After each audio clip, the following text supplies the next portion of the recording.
Hi guys, welcome to my channel again. তো দেখো, চলে আসছি নতুন আরেকটা ভিডিও নিয়ে। তো আজকের এই ভিডিওটাতে আমরা মূলত আলোচনা করব একটা বড়সড় একটা গুড নিউজ আসতে চলেছে অঙ্গনওয়াড়ি কর্মী, অঙ্গনওয়াড়ি সহায়িকাদেরকে নিয়ে। এই ক্ষেত্রে পেনশন নিয়ে লেটেস্ট আপডেট উঠে আসছে এবং এই আপডেটটা কিন্তু অঙ্গনওয়াড়ি কর্মী এবং অঙ্গনওয়াড়ি সহায়িকাদের জন্য খুবই গুরুত্বপূর্ণ। কারণ এখানে যে পেনশনের কথাটা বলা হচ্ছে, এটা কেন উঠে আসছে লেটেস্ট আপডেটটা, এই আপডেটটা কিন্তু খুবই গুরুত্বপূর্ণ। ঠিক আছে, এবং এটা বলার পিছনে রিজনটাই হচ্ছে, এটা আমরা রিসেন্টলি জানি যে ডাবল ইঞ্জিন সরকার কিন্তু গঠন হয়েছে। মানে কেন্দ্রতে যে সরকার রয়েছে, আমাদের পশ্চিমবঙ্গও কিন্তু সেম সরকার রয়েছে। এই ক্ষেত্রে এই বেনিফিটটা কিন্তু খুবই গুরুত্বপূর্ণ এবং এটা কিন্তু কর্মীরা পেতে চলেছেন। কিভাবে, এটার জন্য তাদের কি করতে হবে না করতে হবে, সমস্ত তথ্য কিন্তু আলোচনা করতে চলেছি আমরা এই ভিডিওর থ্রুতে।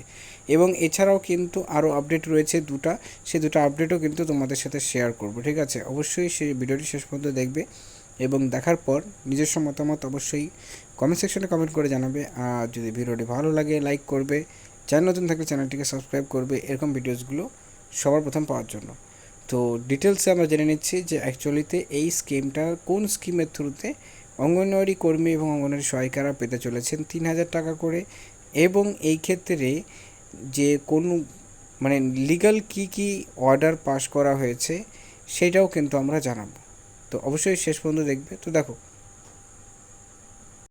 তো এটা নিয়ে কিন্তু ministry of women and child development, ministry of women's and child development এবং এছাড়াও হচ্ছে লেবার অ্যান্ড এমপ্লয়মেন্ট মিনিস্ট্রিও কিন্তু এ নিয়ে একটা গাইডলাইন্স জারি করেছে প্রত্যেকটা রাজ্য, মানে আমাদের যে ভারতবর্ষে প্রত্যেকটা রাজ্য এবং ইউনিয়ন টেরিটরিজগুলোতে, যাতে অঙ্গনওয়াড়ি কর্মী এবং অঙ্গনওয়াড়ি সহায়িকাদের তাদেরকে যাতে পিএম পিএমএসওয়াইএম স্কিমের আওতায় নিয়ে আসা হয় এবং তাদেরকে এই পেনশনের যে স্কিমটা সেটাতে আর নিয়ে এসে ফ্যাসিলিটিসও দেওয়া হয়ে থাকে। তো আমরা জানি যে এতদিন পর্যন্ত সরকার পরিবর্তন না হওয়া পর্যন্ত কিন্তু ফ্যাসিলিটিসগুলো অনেকে পাচ্ছিলেন না।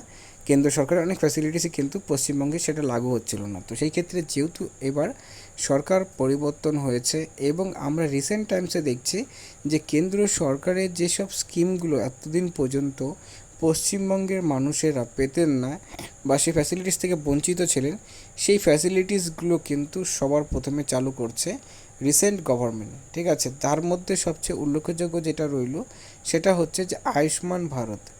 আয়ুষ্মান ভারতের কার্ড সকলেই কিন্তু অলরেডি পেয়ে গিয়েছেন এবং সেটা কিন্তু কেওয়াইসি থেকে শুরু করে সমস্ত তথ্যই চালু হয়েছে আমরা দেখতে পাচ্ছি। এবং এছাড়াও কেন্দ্র সরকারের অনেকগুলো কাজ কিন্তু যেগুলো পেন্ডিং ছিল সেগুলো কিন্তু এই নতুন সরকার আসার পর তারা কিন্তু স্টার্ট করেছে। তো এই কারণ এই অঙ্গনওয়াড়ি কর্মী যারা রয়েছেন তাদের ক্ষেত্রে এই পেনশন স্কিমটা চালু করার ক্ষেত্রে একটা সমস্যা ছিল, কারণ এই ক্ষেত্রে কেন্দ্র সরকার রাজ্য সরকারের যুগ্মভাবে করে কিন্তু একটা কোলাবরেট বা তাদের মধ্যে কিন্তু একটা লিঙ্কেজ দরকার ছিল। তো সেই ক্ষেত্রে একটা কিন্তু সমস্যা আমরা দেখতে পাচ্ছিলাম, কিন্তু এখন আর সেই কোনো সমস্যা কিন্তু নেই।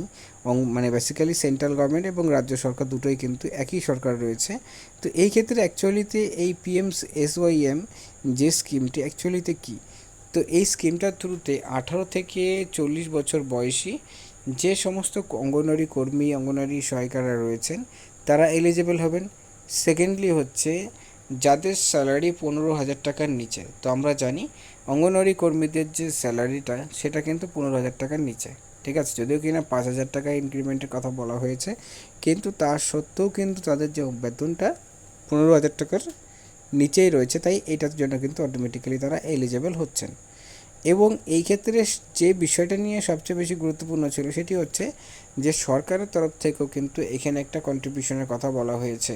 কী কন্ট্রিবিউশনটা হচ্ছে যে 55 টাকা থেকে 220 টাকা পর্যন্ত কিন্তু একটা কন্ট্রিবিউশন সেন্ট্রাল গভর্নমেন্টের তরফ থেকে কিন্তু দেওয়া হবে। এবং এটা কেন, কারণটা হচ্ছে যে তারা যাতে 60 বছর, এবং শুধুমাত্র সেন্ট্রাল গভর্নমেন্ট দিবে না, নিজেদের অ্যাকাউন্ট থেকেও কিন্তু কিছু টাকা করে কাটবে এবং সেটা 60 বছর হলে পরে প্রত্যেক মাসে তারা কিন্তু 3,000 টাকা করে পাবেন। এবং সেই ক্ষেত্রে কিন্তু শুধুমাত্র তারা পাবেন এমন নয়, যদি কোনো কারণবশত সেই পার্টিকুলার কর্মী তিনি যদি মারা যান তাহলে পরে তার ফ্যামিলিও কিন্তু 50% বেনিফিট পাবেন। মানে এই ফ্যাসিলিটিসটা কিন্তু রয়েছে এই স্কিমের থ্রুতে। তো এটাই ডাইরেক্ট করা হয়েছিল, সেটাই কিন্তু পুজোর পর ইমপ্লিমেন্ট হতে চলেছে পশ্চিমবঙ্গেও। ঠিক আছে, পশ্চিমবঙ্গও কিন্তু পুজোর পরে ইমপ্লিমেন্ট হতে চলেছে, এবং এই যে 3,000 টাকার যে পেনশনের যেটা, সেইটার ফ্যাসিলিটিসটা কিন্তু কর্মীরা পেতে চলেছেন। এবং তার সাথে সাথে কিন্তু এই 3,000 টাকা তো ন্যূনতম, ঠিক আছে, এটা কিন্তু আরও বাড়তে পারে।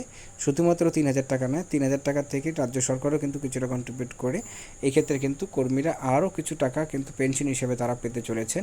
এটা একটা বড়সড় গুড নিউজ, এবং পূজার পরেই কিন্তু এ নিয়ে বড়সড় আপডেট একটা আসতে চলেছে, যেটা কিন্তু তোমাদের সাথে আমরা শেয়ার করলাম। আশা করি বুঝতে পারলে। তো এই আপডেটটাই ছিল আজকের ভিডিওটি দেখার জন্য অসংখ্য ধন্যবাদ।